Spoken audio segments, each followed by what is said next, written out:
নমস্কার বন্ধুরা, অভি পিউর হেসেল পরিবারে তোমাদের সবাইকে জানাই স্বাগত। আজ আমি চলে এলাম দুর্দান্ত স্বাদের একটি ভর্তা রেসিপি নিয়ে। এই ভর্তা এতটাই সুস্বাদু হয় যে গরম গরম ভাতের সাথে তোমার আর কোনো কিছুর প্রয়োজন হবে না।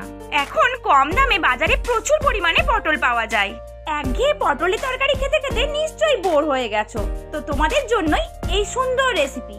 হ্যাঁ, তোমরা ঠিকই ধরেছো, আজকের রেসিপি অসাধারণ স্বাদের পটল ভর্তা। তবে এই পটল ভর্তা আর 5টা পটল ভর্তার থেকে অনেকটাই আলাদা, কারণ এই রান্নার মধ্যে একটা টুইস্ট আছে। আর সেই টুইস্টটা দেখতে হলে তোমাদের পুরো ভিডিওটা শেষ পর্যন্ত দেখতে হবে। সবার প্রথমে আমি বাজার থেকে পটল কিনে এনে খুব ভালো করে ধুয়ে নিয়েছি। এরপর পটলের সামনের আর পেছনের দিকের অংশটা কেটে বাদ দিয়ে একটা ছুরির সাহায্যে পটলের ওপরের পাতলা আস্তরণটা চেঁচে বাদ দিয়ে দিলাম। পটলের খোসা কিন্তু আমি একেবারেই ছাড়াইনি। এরপর এগুলোকে 2-3টে টুকরো করে একটা পাত্রের মধ্যে রেখে দেব। এবার গ্যাস জ্বালিয়ে কড়াই বসিয়ে দিলাম, আর কড়াইয়ের মধ্যে দিয়ে দিলাম 1.5 গ্লাস জল। আর ওই জলের মধ্যে দিয়ে দিলাম কেটে রাখা পটল। ওই জলের মধ্যে দিয়ে দিলাম 1 চামচ লবণ। এবার এই পটলের উপর একটা ঢাকনা দিয়ে দিলাম। গ্যাসের ফ্লেম মিডিয়ামে করে দিলাম। 3 মিনিট পর ঢাকনাটা খুলে দিলাম। দেখো, পটল কিন্তু আমার খুব ভালোভাবে সেদ্ধ হয়ে গেছে। চলো খুন্তির সাহায্যে তোমাদের একটু দেখিয়ে দিই। এবার এই সেদ্ধ পটলগুলো অন্য একটা পাত্রে আমি জল থেকে তুলে রেখে দিলাম। আর তোমাদের বলেছিলাম না, রান্নার মাঝে একটা টুইস্ট আছে, সেই টুইস্টই হলো এই কুচো চিংড়ি। এটাই কিন্তু পটল ভর্তার স্বাদ আরো 10 গুণ বাড়িয়ে তুলবে। কুচো চিংড়ির মাথার দিকের অংশগুলো কেটে বাদ দিয়ে আমি খুব ভালো করে ধুয়ে নিলাম। এরপর এর মধ্যে দিয়ে দিলাম 1 চামচ লবণ, 1 চামচ হলুদ গুঁড়ো। খুব ভালো করে এগুলো মেখে 15 মিনিট রেখে দিলাম। তোমাদের হাতে যদি সময় না থাকে তাহলে 15 মিনিট রাখার দরকার নেই, সঙ্গে সঙ্গে ভেজে নিতে পারো। আবার গ্যাসের মধ্যে কড়াই বসিয়ে দিলাম, আর কড়াই খুব ভালোভাবে গরম হয়ে গেলে দিয়ে দিলাম 3 চামচ সরষের তেল। সরষের তেলের মধ্যে ভেজে নেব লঙ্কা। এগুলো শুকনো লঙ্কা দুটোকে ভেজে নিলাম। তোমরা যেমন ঝাল খাবে সেই পরিমাণে লঙ্কা ভেজে নিও। এরপর ওই তেলের মধ্যেই দিয়ে দিলাম কুচো চিংড়ি। এগুলোকে একটু হালকা নেড়ে কিন্তু তুলে নেব। এগুলোকে বেশি ভাজলে এগুলোর স্বাদটাই নষ্ট হয়ে যাবে। চলো, এগুলো ভাজা হয়ে গেছে, এগুলোকে এবার তুলে রাখি। এই হলো ভেজে নেওয়া শুকনো লঙ্কা আর কুচো চিংড়ি। এই দিকের কাজ তো আমার পুরোপুরি কমপ্লিট। এবার চলো বাটাবুটির দিকে যাওয়া যাক। এই হলো সেদ্ধ পটল। চলো শিলনোড়া দিয়ে সেদ্ধ পটলগুলো বেটে নেওয়া যাক। আমি বারবারই তোমাদের বলি যে শিলনোড়ায় বাটায় যে কোনো জিনিসের স্বাদ কিন্তু অনেকটা বেশি সুন্দর হয়। তার আগে তোমাদের বলে রাখি, যদি আমার এই ভিডিওটা তোমাদের ভালো লেগে থাকে তাহলে প্লিজ লাইক, শেয়ার, কমেন্ট এবং সাবস্ক্রাইব করে দিও। সেদ্ধ পটলগুলো দেখো আমার বাটা হয়ে গেছে।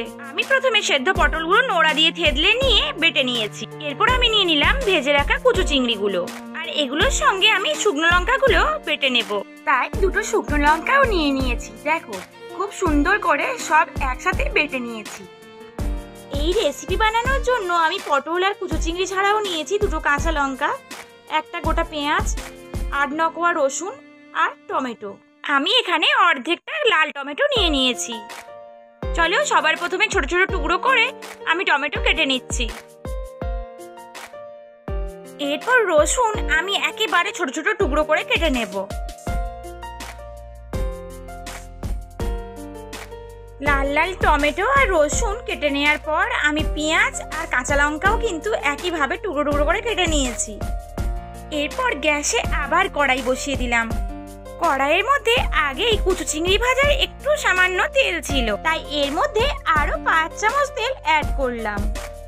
এই তেল কিন্তু সর্ষের তেল, আর তোমরাও অবশ্যই রান্নাটা সর্ষের তেলেই করবে, কারণ সর্ষের তেলেই কিন্তু যে কোনো ভর্তার রান্নার স্বাদ অনেক বেশি সুন্দর হয়। তেল খুব ভালোভাবে গরম হয়ে গেলে দিয়ে দিলাম 1 চিমটে কালো জিরা।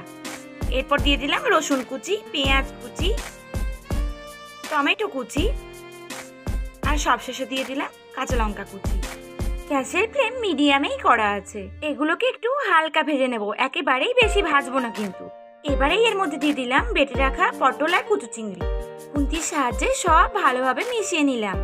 এরপর তুমি চাইলে গ্যাসের ফ্লেম একেবারে লো করে দিতে পারো, আর হাতে যদি সময় কম থাকে তাহলে মিডিয়াম ফ্লেমে রেখেও রান্না করতে পারো। তবে মিডিয়াম ফ্লেমে রেখে রান্না করলে তোমাকে বারবার খুন্তি দিয়ে নেড়ে নিতে হবে। এই সময় এর মধ্যে দিয়ে দিলাম সামান্য হলুদ গুঁড়ো আর পরিমাণ মতো লবণ, 1 চিমটে চিনি। সব একসাথে ভালোভাবে মিশিয়ে নিলাম খুন্তির সাহায্যে। আমিও যেহেতু মিডিয়াম ফ্লেমেই রান্না করছিলাম, ওই জন্য মাঝে মাঝে খুন্তি দিয়ে নেড়ে নিচ্ছিলাম। তোমাদের সবার কাছে আমার অনুরোধ রইল যে সবাই বাড়িতে এই রেসিপিটা অবশ্যই ট্রাই করো। খেতে সত্যি বলছি অসাধারণ লাগে। একবার খেলেই বুঝতে পারবে, দ্বিতীয়বার খাওয়ার সময় মাছ মাংসের আগে এটা দিয়েই ভাত খাবে। 3-4 মিনিট এইভাবে রান্না করে নেওয়ার পর আমার পটল ভর্তা একেবারে রেডি। দেখো পটল ভর্তার কালারটাও কিন্তু পরিবর্তন হয়ে গেছে, তখনই বুঝবে এটা একেবারে রেডি। তোমাদের কাছে ধনেপাতা থাকলে তোমরা এর উপরে ধনেপাতা কুচিও দিতে পারো। আজকের মতো তাহলে ভিডিওটা এখানেই শেষ করলাম। দেখা হবে পরের একটি খুব সুন্দর ভিডিওর সঙ্গে। ততদিন সবাই খুব ভালো থেকো, সুস্থ থেকো। সবাইকে টাটা।